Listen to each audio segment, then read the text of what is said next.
Hello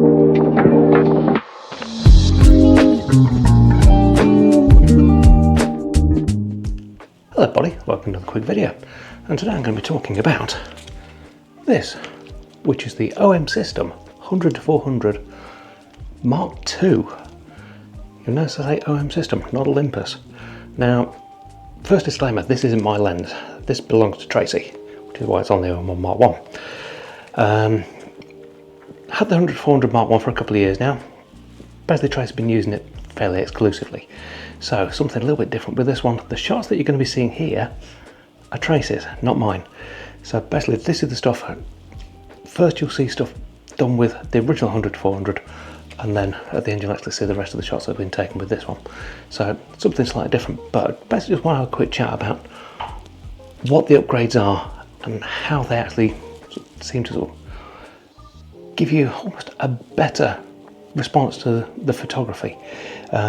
You've got in here non-pro lens but with Sync IS, and it's a game changer, it really is.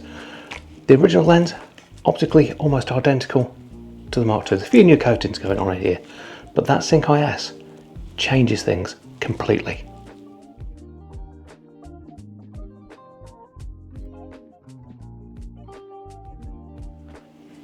So the original lens, that actually had Sync IS-ish. It wasn't a full synchronization though. Basically you got the lens stability, so you got 2-axis built into the lens, which worked fairly well, but it didn't really synchronize with what was going on in the camera. So the camera sort of compensated for a bit of roll, but not talking directly with the lens itself. So what they've done is taken their Sync IS system and bolted it into that lens. So the 2-axis in the lens does a lot of the work, but then the sensor is actually picking up the slack behind it, and that's pushed up to like 7.5 stops of stability, which basically means you can get almost the sort of level of stability that I'll run in big white. It's not quite the same. You know, they've got to draw a bit of a line because it's a non-pro lens, but it's pretty damn close. And it essentially means that you've got a lens that at the long end is pretty damn still. You've not got the problem that you get with the old one where, you know, if you're on a windy day, you're getting, you know, still a little bit excess shake. This takes up most of it. It's not a miracle cure, the Sync IS, but it brings you so much closer to getting really sort of still images without sort of worrying about spending the thousands you have to get for the pro lens.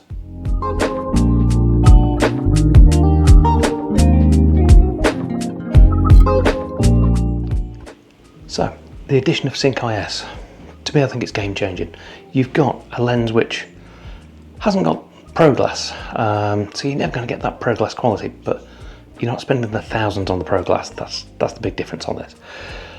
But with the old one, you've got that, if you're right zoomed in tight, the synchronization sometimes wasn't enough to actually give you a really crisp, clean image. Now I'm going to put some shots up now. This is from Tracy's use of the original 100-400. You can see the shots look pretty good, but you do, it's almost got that sort of almost softness to it.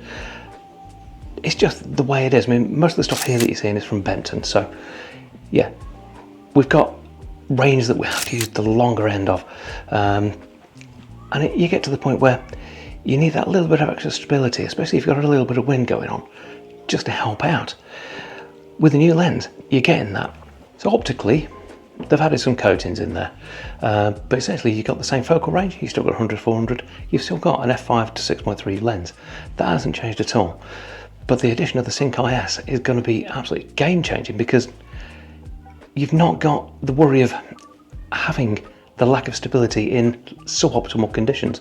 Say you're shooting in lower light and you don't really want to bob the ISO up, it gives you another option to actually bring ISO down, slow your shutter speed, and you can still get the shot that you're after. It'll make such a difference. So there's a very quick visual comparison between the two lenses. That's the Mark I on the left, Mark II on the right. First glances, they look very, very similar. The big difference visually is this. The actual shoe itself is quite a lot longer and the way that the colour attaches is quite a lot different. On the Mark I, it's a solid one all the way around with a thumb screw, and you have to remove that by taking it back off the lens.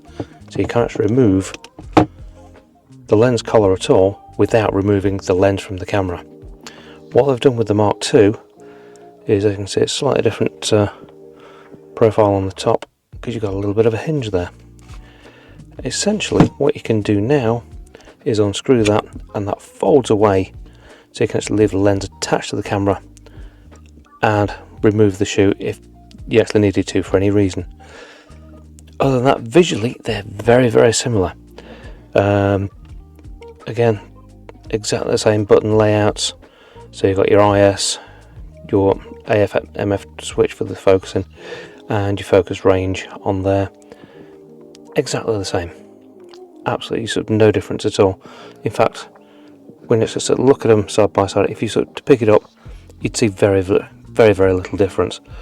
Little cues on there, you've got Olympus there, and OMSystem there, but certainly visibly, they're very, very difficult to tell apart.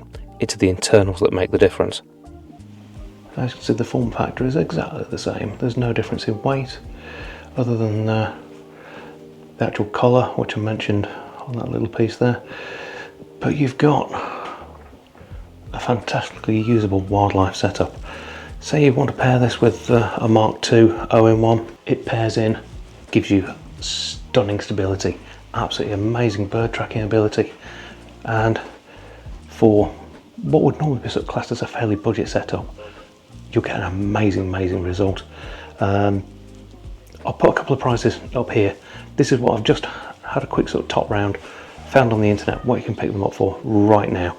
So this gives you some idea, and just here, that's if you say going for the original lens with the same sort of setup. That's sort of what you're looking at. So for what I would say you could get some very professional results, it's not a lot of money. Although that is relative to sort of the other stuff, but yeah, it puts it more into a budget realm, and for the average sort of person that wants to get out there and upgrade their wildlife photography, it's a fantastic option. Okay, so this is a very, very simple demonstration. I'll just try and hold that steady to show the stick there. This is without the MkI IS on, and if I flick the switch, and that's with the MkI IS on, that's the difference at 400mm. So do I recommend the lens? Absolutely. It's an absolute blinder, it really is. Like I said, that's not my lens, it's Tracy's, which is why you're using it there. But it was so good I just had to come on sort of say a couple of things about it, because I was blown away with the difference between the original and this. Like I say, I've had the 100 to 400 Mark I for a while now, and it's what Tracy's been using as a wildlife lens. But the difference between the two, absolutely stunning. Like I said, the big you see is get it in the lower light conditions where you really want that stability. When you're at long reach and windy conditions, it changes the game for you completely, and it's well worth considering the upgrade.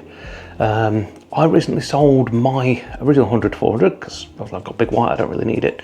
Trace wasn't using it now, so sold that on to MPB. Basically I got 500 quid for it, which I don't think was too bad. It's a few years old, a little bit battered and bruised, battered and bruised in places, so I didn't think that was too bad. Factor that in that sort of the new one, if you sort of chop ranking it for about 1200, it puts you into essentially £600. Very, very nice lens. So yeah, it brings it into those sort of realms, especially if you've already got an OMSystem body that supports the MkI IS, more specifically an OM1 or an OM1 Mark II, you'll be absolutely blown away with the results. But hopefully you found this useful. If you did, please hit the thumbs up, and if not subscribed, please do hit the subscribe button. It's free of charge, but it helps out the channel no end. And I'll say it again as well, check out my Ko-Fi page, or Ko-Fi or Coffee, however it's said. It best just helps me sort of run the channel. Just a couple of quid every now and again helps things out and helps us to get away to places like this that they are a distance and they do cost a bit of money and fuel, but every little helps, as they say. I know that's copyrighted, but I'll use it anyway. But from Severn Valley Park in Shropshire, thanks for watching. We'll see you again next time. Take care.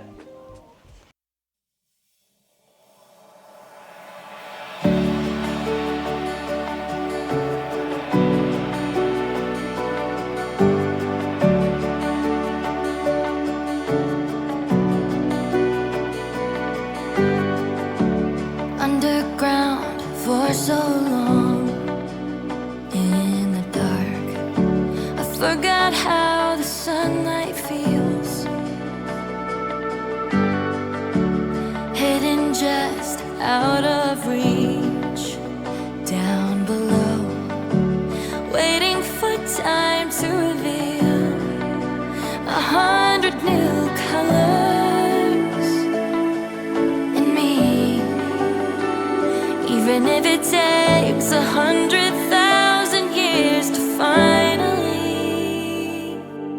shine, unlike any other, something undiscovered, left to crystallize.